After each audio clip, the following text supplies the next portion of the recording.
ಇನ್ನು ಯುದ್ಧ ಏನೋ ನಡೀತಾ ಇದೆ. ಅಯ್ಯೋ ಅವ್ರ ದೇಶಗಳಲ್ಲಿ ಮಾಡ್ಕೊಳ್ತಾರೆ ಬಿಡ್ರಿ, ನಮ್ಗೇನು ಅಂತ ಇರೋ ಹಾಗಿಲ್ಲ. ಯಾಕೆ ಅಂತಂದ್ರೆ ನಮಗೆಲ್ಲ ಡಿಪೆಂಡ್ ಆಗುವಂಥದ್ದು ಈ ತೈಲಗಳ ವಿಚಾರದಲ್ಲಿ. ಅದು ತಿನ್ನೋ ಊಟ ಏನಿದೆಯಲ್ಲ, ಅದಕ್ಕೆ ಬಳಕೆ ಮಾಡೋ ಎಣ್ಣೆ ಇದೆಯಲ್ಲ, ಅಡುಗೆ ಎಣ್ಣೆ, ಅದು ಎಣ್ಣೆಗೂ ಕೂಡ ಅದೇ ಸಮಸ್ಯೆ ಆಗೋದು.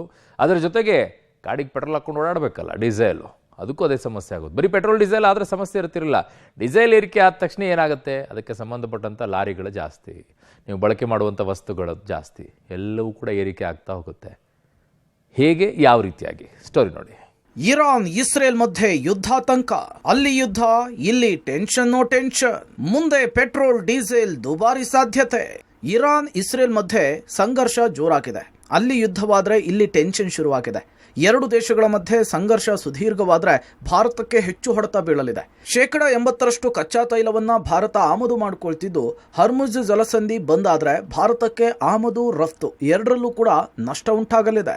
80% ನಾವೇನು ಪೆಟ್ರೋಲ್ ಆಯಿಲ್ ಲೂಬ್ರಿಕೆಂಟ್ಸ್ ಬೇರೆ ದೇಶಗಳಿಂದ ತರಿಸ್ಕೋತಿದ್ದೀವಿ, ಅದೆಲ್ಲವೂ ಬರುವಂಥದ್ದು ಈ ಹರ್ಮುಜ್ ಜಲಸಂಧಿಯ ಮೂಲಕ ಬರ್ತಾ ಇದೆ. ಸೊ ನಮಗೆ ಆಲ್ಮೋಸ್ಟ್ 80% ಯಾವಾಗ ಅದರಿಂದ ಬರ್ತಾ ಇದೆ.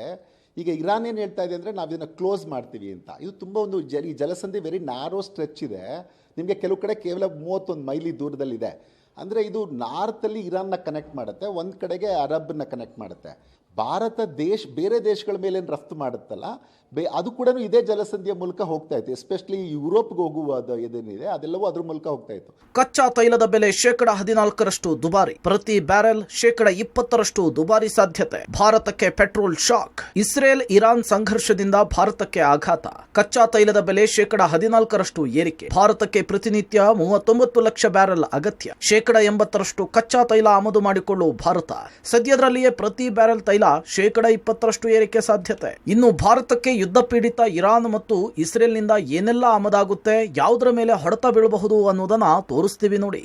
ಇರಾನ್ನಿಂದ ಭಾರತಕ್ಕೆ ಏನೆಲ್ಲ ಆಮದು? ಸಾವಯವ ರಾಸಾಯನಿಕಗಳು, ಹಣ್ಣುಗಳು ಮತ್ತು ಬೀಜಗಳು, ಕಚ್ಚಾ ತೈಲ ಮತ್ತು ಇಂಧನದ ವಸ್ತುಗಳು, ಉಪ್ಪು, ಸಲ್ಫರ್, ಭೂಮಿಯ ಖನಿಜಗಳು, ಸಿಮೆಂಟ್, ಪ್ಲಾಸ್ಟಿಕ್ ವಸ್ತುಗಳು, ಕಬ್ಬಿಣದ ಉಕ್ಕು. ಇನ್ನು ಇಸ್ರೇಲ್ನಿಂದ ಭಾರತಕ್ಕೆ ಏನೆಲ್ಲ ಆಮದಾಗುತ್ತೆ?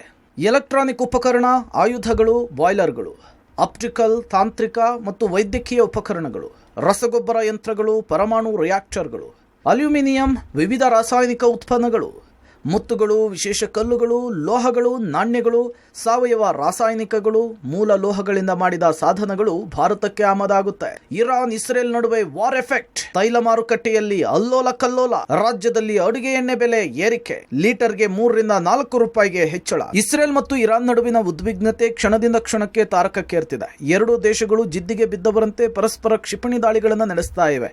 ಇದರಿಂದಾಗಿ ಅಂತಾರಾಷ್ಟ್ರೀಯ ಮಟ್ಟದಲ್ಲಿ ಕೆಲ ವಸ್ತುಗಳು ಹಾಗೂ ಪದಾರ್ಥಗಳು ದುಬಾರಿ ಆಗ್ತಾ ಇದೆ. ಅದರಲ್ಲಿ ಕ್ರೂಡ್ ಆಯಿಲ್ ಸಹ ಒಂದಾಗಿದೆ. ಒಂದೆಡೆ ತೈಲ ಬೆಲೆ ಹೆಚ್ಚಾಗುವ ನಿರೀಕ್ಷೆ ಇದ್ರೆ, ಮತ್ತೊಂದು ಕಡೆ ಶನಿವಾರದಿಂದಲೇ ಎಲ್ಲ ವಿವಿಧ ಅಡುಗೆ ಎಣ್ಣೆಯ ಬೆಲೆ ಕೂಡ ಪ್ರತಿ ಲೀಟರ್ಗೆ 3 ರಿಂದ 4 ರೂಪಾಯಿ ಏರಿಕೆ ಕಂಡಿದೆ. ಜನಸಾಮಾನ್ಯರು ಬಳಸುವ ಖಾದ್ಯ ತೈಲಗಳಾದ ಸನ್ಫ್ಲವರ್, ಪಾಮ್ ಆಯಿಲ್, ಕಡಲೆ ಎಣ್ಣೆ, ಹರಳೆಣ್ಣೆ, ಸಾಸಿವೆ ಎಣ್ಣೆ ಹಾಗೂ ದೀಪದ ಎಣ್ಣೆಯಲ್ಲೂ ಕೂಡ ಏರಿಕೆಯಾಗಿದೆ. ಮಧ್ಯಪ್ರಾಚ್ಯ ರಾಷ್ಟ್ರಗಳಲ್ಲಿ ಇದೇ ರೀತಿ ಮುಂದುವರೆದ್ರೆ ಪ್ರತಿ ಲೀಟರ್ಗೆ 10 ರಿಂದ 30 ರೂಪಾಯಿಯಷ್ಟು ಏರಿಕೆಯಾಗುವ ಸಾಧ್ಯತೆ ಇದೆ. ಇರಾನ್ ಮತ್ತು ಇಸ್ರೇಲ್ ಯುದ್ಧದ ಪರಿಣಾಮ ಈಗಾಗಲೇ ಆಯಲ್ಲು ಅದು ಯುದ್ಧ ಸ್ಟಾರ್ಟ್ ಆದ ತಕ್ಷಣ ಲೀಟರ್ಗೆ 3 ರೂಪಾಯಿ ಜಾಸ್ತಿ ಆಗಿದೆ. ಇದು ಇನ್ನೂ ಹೆಚ್ಚಿಗೆ ಆಗೋ ಸಂಭವ ಇದೆ. 3 ರೂಪಾಯಿ ಜಾಸ್ತಿ ಆಗಿರೋದು ಯಾವ ಮಟ್ಟಕ್ಕೆ ಹೋಗಂತ ಹೇಳಕ್ ಬರಲ್ಲ, ತುಂಬಾ ಜಾಸ್ತಿ ಆಗಿದೆ, ಹೈಕ್ ಆಗ್ಬೋದು ಮೇಡಮ್. 141 ರೂಪಾಯಿ ಇದ್ದಿದ್ದು ಆಯಲ್ಲು, ಎಲ್ಲ ಆಯಲ್ಲು ಕೂಡ 3 ರೂಪಾಯಿ ಲೀಟರ್ಗೆ ಜಾಸ್ತಿ ಆಗಿದೆ. ಅಂದ್ರೆ ಸನ್ಪ್ಯೂರು, ಗೋಲ್ಡ್ ವಿನ್ನರು, ರುಚಿ ಗೋಲ್ಡು, ಜೆಮಿನಿ, ಫ್ರೀಡಮ್ಮು ಎಲ್ಲ ಆಯಲ್ಲು 3 ಲೀಟರ್ಗೆ 3 ರೂಪಾಯಿ ಜಾಸ್ತಿ ಆಗಿದೆ. ದೀಪದ ಆಯಲ್ಲು ಒಳಗೊಂಡಂತೆ 3 ರೂಪಾಯಿ ಜಾಸ್ತಿ ಆಗಿದೆ. ಅದು ಇನ್ನೂ ಮುಂದಿನ ದಿನಗಳಲ್ಲಿ ದೊಡ್ಡ ಮಟ್ಟದಲ್ಲಿ ಜಾಸ್ತಿ ಆಗುತ್ತೆ ಮೇಡಮ್. ಅಲ್ಲ, ಇಸ್ರೇಲು ಕಚ್ಚಾ ವಸ್ತುಗಳು, ಇಸ್ರೇಲಿಂದ ಕ್ರೂಡ್ ಆಯಿಲ್ ಬಂದು ಇಲ್ಲಿಗೆ ಡಂಪ್ ಆಗಿ ಇದಾಗೋದು, ಅದು ಈಗ ಯುದ್ಧ ನಡೀತಾ ಇರೋದ್ರಿಂದ ಒಂದು ಪ್ರಾಬ್ಲಮ್ ಆಗ್ತಾ ಇರೋದು. ದೊಡ್ಡ ಮಟ್ಟದಲ್ಲಿ ಆಯಲ್ಲು ಮತ್ತು ಹೋಟ್ಲಿಗೆ ಮಧ್ಯಮ ವರ್ಗದವ್ರಿಗೆ ಎಲ್ಲರಿಗೂ ಡಿಫರೆನ್ಸ್, ಇದು ಪ್ರಾಬ್ಲಮ್ ಆಗುತ್ತೆ. ಒಟ್ಟಾರೆ ಮಧ್ಯಪ್ರಾಚ್ಯ ರಾಷ್ಟ್ರಗಳ ನಡುವೆ ಯುದ್ಧದ ಕಾರ್ಮೋಡ ಕವಿದಿದ್ದು, ಇದು ಜಾಗತಿಕ ಮಟ್ಟದಲ್ಲಿ ಪರಿಣಾಮವನ್ನು ಬೀರುತ್ತಿದೆ. News desk, public TV.